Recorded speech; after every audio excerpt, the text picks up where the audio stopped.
Visit us at Eduvvo. Thank you for calling Eduvvo.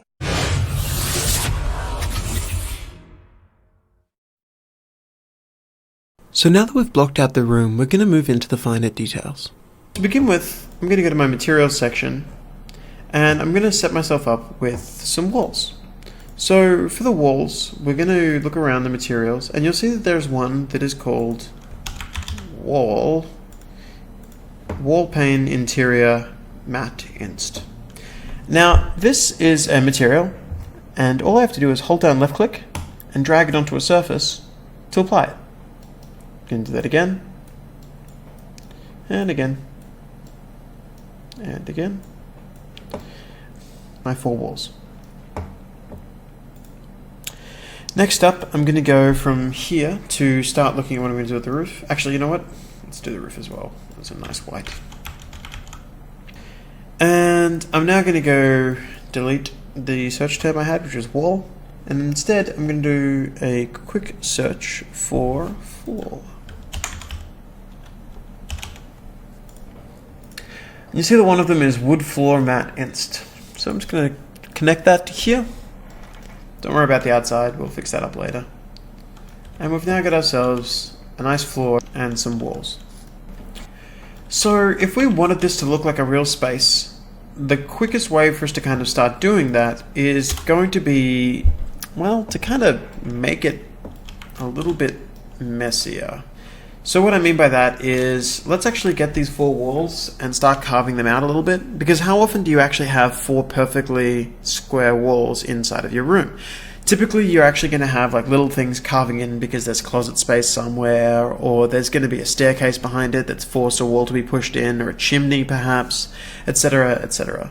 So I'm going to start carving out my space in a slightly more interesting way.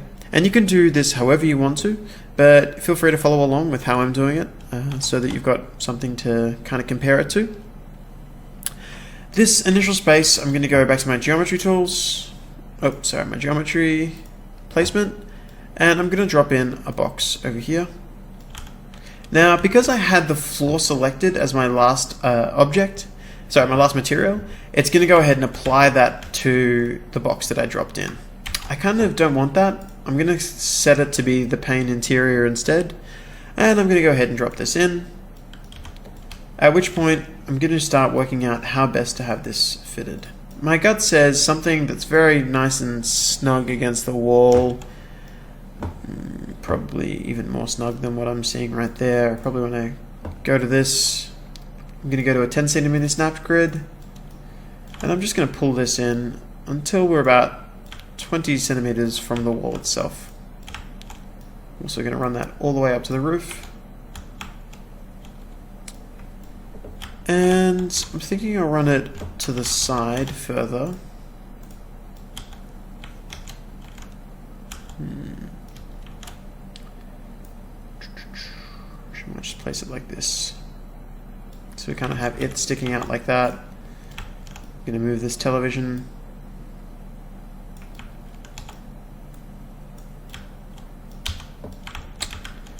This means that I could theoretically have like a painting or something sitting there. I could have a nice lamp sitting over here, and potentially like a table in front of this. So I think that's going to come along all right.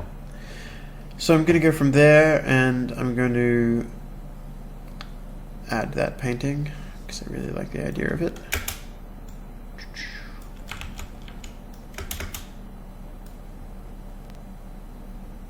So this is going to sit around here. Yeah, that'll look alright when I'm done. Cool. I'm also going to have like a standing lamp sitting in the corner.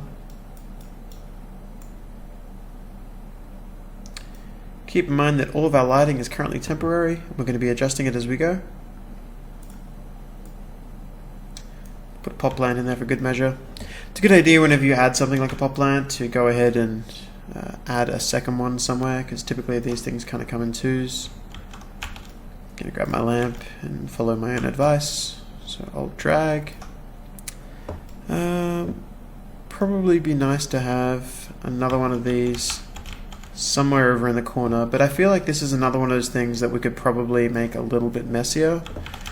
So I'm going to go ahead and add another wall along here. So I'm just going to select this one and just drag it across because I know it's the correct size. And something like that would probably do reasonably well. I'm going to connect this all the way over to the wall. Oops, I wasn't in geometry mode. Going to run this all the way over to the wall until we've got something nice. Adding a little bit of disruption to the room. Looks okay.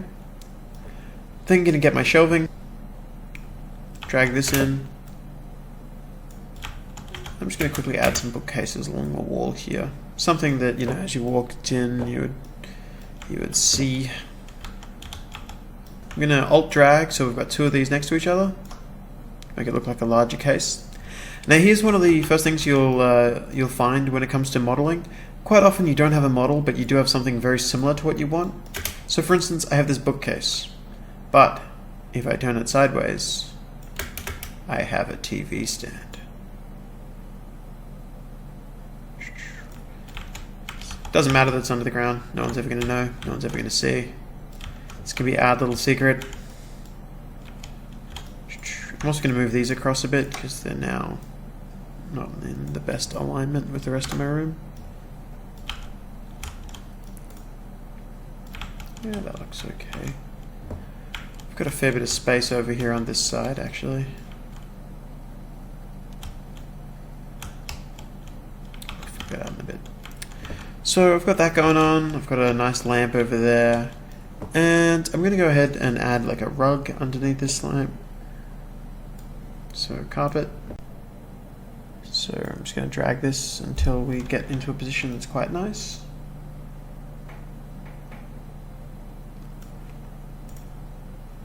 I think it might even look better to have it a little further that way.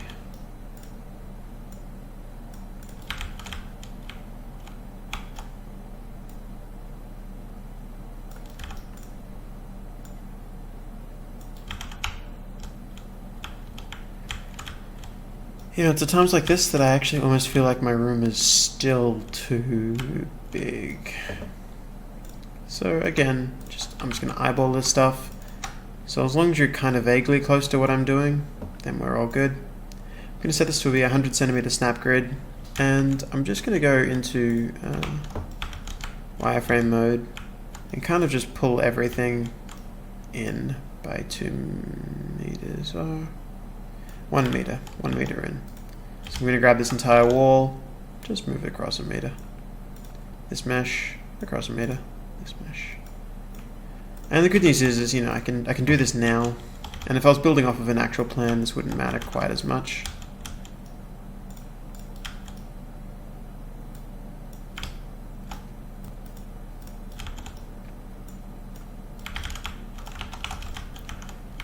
There we go. It's a bit more snug. Yeah, I like that more. So I'm going to go out of geometry mode. I'm going to set my snap grid to be a little smaller so it's easy to place things around the world. Yep, that's good. So again, I'm just going to keep going through and just adding general clutter. I know a lot of this stuff seems kind of boring, but it's a good idea to know how to do it. So again, that went too high initially, but by pressing the end key, it fell down onto the floor and then got to the correct size for something that would, you know, be sitting along there. I'm going to go ahead and just... Okay, so if I look at this painting, I'm going to drag this in. You'll see that it's called M Painting 1. Sorry, M Frame 1 with the material M Painting 1. And if I click on Painting 1, there's actually a bunch of different paintings that I can swap this out with. So in this instance, I'm going to go with something like this one. And I'm going to set it to be scaled up. Now before I showed you this tool, but I didn't really go into it too much. If I go to my scale widget by hitting space, or I can select it from up here, I'm able to actually click and resize the object. Now at the moment I've made a bit of a mistake that I'm not actually 90 degrees. I thought I was, but I was -100. instead of negative 90. So I just typed it in manually there. I could have used the rotation widget, but I wanted to be sure. So I'm now able to kind of get this, put it up here as like a big painting of some sort. I might change these numbers to be straight 2, 1, 2. Now this scales it on different axes. So if I set this to 5, it's going to stretch out to be 5 times the length going that way as to it normally is. If I set this one to 5, it's going to be 5 times the size upwards as it normally is. So I've gone 2, but I've kept the y-axis as a 1, and the reason for that is that I still want the frame to be pretty thin, which gives us this effect. So I'm going to set this to a 10 centimeter snap grid, and just snap it against the wall somewhere. So again, I'm going to keep going through and just drag stuff out, set up a very basic environment. And it's about time that I kind of went and added, thinking some little stands next to the couch could look nice, just something that you'd put a remote on that's from the table just seems too far away. Life's tough. So I'm going to drag this in, and on a whim, I'm going to set it to 0.75, 0.75. Okay, I'll keep that as 1. Now the reason I've set it up like this is I want it to kind of be thinner, and I'm sure many of you are groaning at how I'm using these assets, but it's okay. I'm going to drag this to either side. Now I got a bit of this happening. Looks right. And we can go off and we can put a lamp on top of it. Nice. That lamp's probably a bit too big though, so I'm going to set this lamp to be 0.5, 0.5, 0.5. Now, one thing that's worth noting is this little lock key. So if this lock is checked, when I scale something up, it scales all of the axes at the same time. So see how those numbers are all changing together? But if it's unlocked, I can rescale it on only one axis, which is also very useful. In this case, 0.5 is fine. I'm going to lift it up, hit end, so that it drops down onto the floor. And I'm going to copy it over to here. I have one on either side of the table. Now get ourselves some lamps. I kind of want to add another rug, so I'm going to click on this rug, Alt drag it across. And I'm going to shrink it down a little bit to about 0.75, just so we've got a little bit of differentiation. Also going to rotate it so no one ever notices it's the same rug. Cool.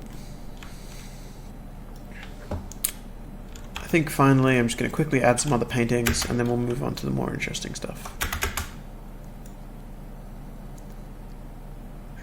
So I'm going to shrink this down.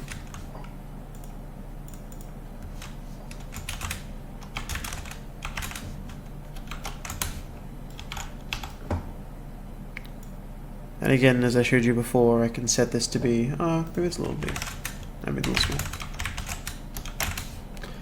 Yep, and I can set this to be a different painting, because we have all sorts of different things there. So that seems good.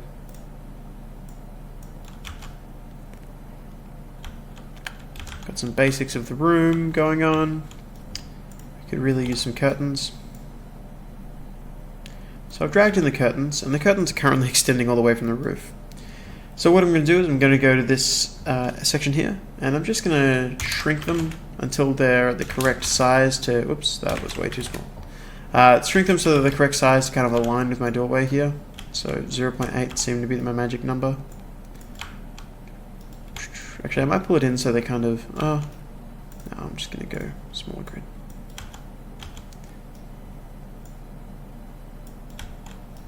Going to need to move it a couple of centimeters out so that we're not clipping with anything. There we go. And I'm going to Alt. Now before I do this, I actually want this to be flipped because I want this corner to be in this side of it. And the reason I want that is so if I was to click on this one, for instance, and I was to extend it along this axis, it's actually going to stretch out to cover the entire doorway. Do you see that?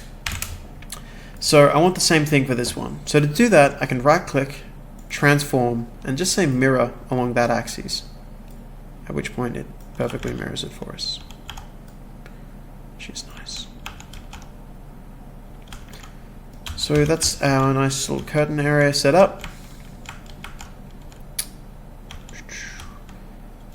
Now, the only other things, I mean, obviously we need to do a higher decoration pass on this, but this is going to be our basic blocking out for our room. The other thing I might do just quickly is I'm going to throw a mess along this ground here to make it look like a little kid's been playing around. So I could manually go through and just place these blocks into the map. So see, I just drag it in and then groan about my life as I do so. Instead, what I'm going to do is I'm going to use the foliage tool. So see this tool up here? If I click on that and I drag these blocks into the foliage tool,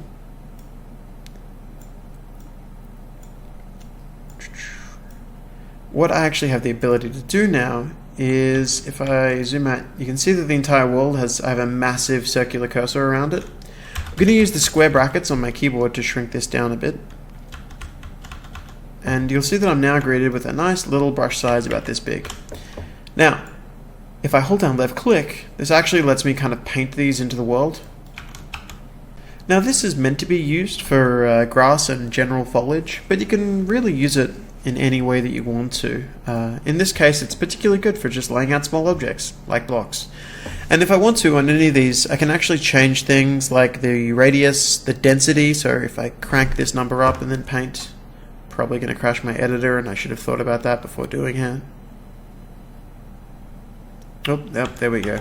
You can see that it added a ridiculous number. P.S. Don't do what I just did. I'm going to hit Control Z. But as I increase the density, it's going to increase the number of them in an area.